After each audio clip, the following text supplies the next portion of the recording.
Hello everyone, welcome to channel learn with ease. आज का topic है काउंटिंग रेशियोज का, जिसमें हम सॉल्व करेंगे question number 95, chapter 3 DK Goyal की बुक से, class 12 accounts. Online sessions, online classes अगर आप चाहते हो, इंटरेस्टेड हो, तो मुझे व्हाट्सएप कर दो इस नंबर पर अपना नाम और क्लास। आप मुझे फॉलो कर सकते हो Telegram channel learn with ease official, जहां पर आप अपने डाउट्स और कमेंट्स लिख करके भेज सकते हो। तो क्वेश्चन में दिया है कि आपको ग्रॉस प्रॉफिट रेशियो कैलकुलेट करनी है इस इंफॉर्मेशन को यूज करके। कैसे करोगे देखो। सबसे पहले तो आपको यहाँ पर सेल दी हुई है और कॉस्ट ऑफ गुड सोल्ड निकालने के लिए भी कोई इंफॉर्मेशन नहीं है, आपके पास नेट प्रॉफिट है। नेट प्रॉफिट ऑफिस एक्सपेंसेस और सेलिंग एक्सपेंसेस है।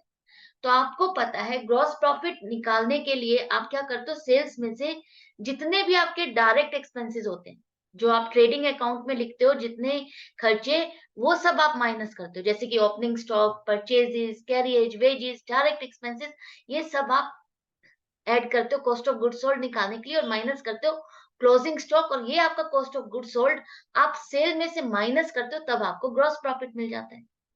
लेकिन उस ग्रॉस प्रॉफिट में से भी अगर आप अपने ऑफिस के एडमिनिस्ट्रेशन के, जो आप ऑफिस खोला है, उसके जो आपके खर्चे हैं, जैसे कि इलेक्ट्रिसिटी का खर्चा, स्टाफ वेलफेयर, सैलरी का खर्चा, या आपने जो सेलिंग से रिलेटेड आपको खर्चे करने पड़ रहे हैं, पैकिंग का खर्चा, कार्टेज पे करना पड़ रहा है, या प्रिंटिंग एंड स्टेशनरी, ये बहुत सारे खर्चे जो हैं वो आपको पे करने पड़ रहे हैं, वो ये कैटेगरी के जो खर्चे हैं, ये इनडायरेक्ट एक्सपेंसेस है, जो डायरेक्टली आपकी सेल पर डिपेंड नहीं है। तो ये वाले खर्चे आप कहाँ से, ग्रॉस प्रॉफिट में से अगर माइनस कर देते हो तो आपको क्या मिलता है, नेट प्रॉफिट। ये वाले खर्चे आप कहाँ लिखते हो, नीचे प्रॉफिट एंड लॉस अकाउंट में, और ग्रॉस प्रॉफिट में से इन खर्चों को माइनस करते हो तो आपको नेट प्रॉफिट मिलता है। तो अब आपके पास नेट प्रॉफिट है, तो अगर आपको वापस उल्टा चलना है, नेट नेट प्रॉफिट से ग्रॉस प्रॉफिट तक पहुंचना है, नेट प्रॉफिट को लेकर के आपको ग्रॉस प्रॉफिट तक पहुंचना है, तो आपको क्या करना होगा, नेट प्रॉफिट में जो आपने ये खर्चे ग्रॉस प्रॉफिट में से माइनस किए थे, इनको आप ऐड कर दो। नेट प्रॉफिट में अगर हम इन दोनों को ऐड कर देंगे तो आपको क्या मिल जाएगा, ग्रॉस प्रॉफिट मिल जाएगा ना। आपने ग्रॉस प्रॉफिट में से इन दो को माइनस किया, तभी आपको नेट प्रॉफिट मिला। करेक्ट। आई होप आपको समझ में आ गया। अब ग्रॉस प्रॉफिट तक वापस जाना है आपको, तो आप नेट प्रॉफिट में इन दोनों को ऐड कर दोगे तो आप ग्रॉस ग्रॉस प्रॉफिट में पहुंच जाओगे।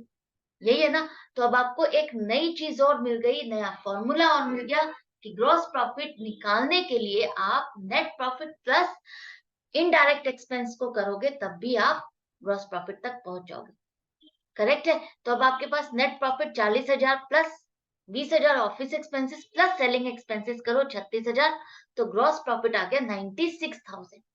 सेल आपके पास है 6 लाख, तो अब आप ग्रॉस प्रॉफिट टर्नओवर रेशियो निकाल सकते हो इजीली। कितनी आ गई आपकी, ये आ गई है 16%। 96,000 ग्रॉस प्रॉफिट, 6 लाख आपका सेल है, और मल्टीप्लाइड बाय 100, 16% जीपी रेशियो आ गई है, gross profit ratio. I hope ये क्वेश्चन आपको अच्छा लगा होगा, समझ में आ गया होगा। जो मेरा मकसद है अकाउंट सबके लिए इजी बनाना, क्या मैं इस मकसद में कामयाब हो रही हूँ, मेरा एम, मेरा जो ड्रीम है वो क्या कंप्लीट अकम्प्लिश हो रहा है, पूरा हो रहा है, क्या आप मेरी हेल्प कर रहे हो, अपने फ्रेंड्स के साथ इन वीडियोस को शेयर कर रहे हो, ताकि सबके लिए अकाउंट्स इजी हो जाए।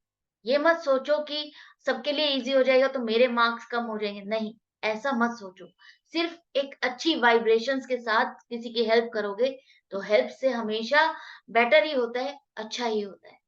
तो अगर आप इसको शेयर करोगे, किसी की प्रॉब्लम सॉल्व करोगे, तो कल अगर आपको कोई सब्जेक्ट डिफिकल्ट कर रहा है, लग रहा है, तो वो आपकी हेल्प करेगा।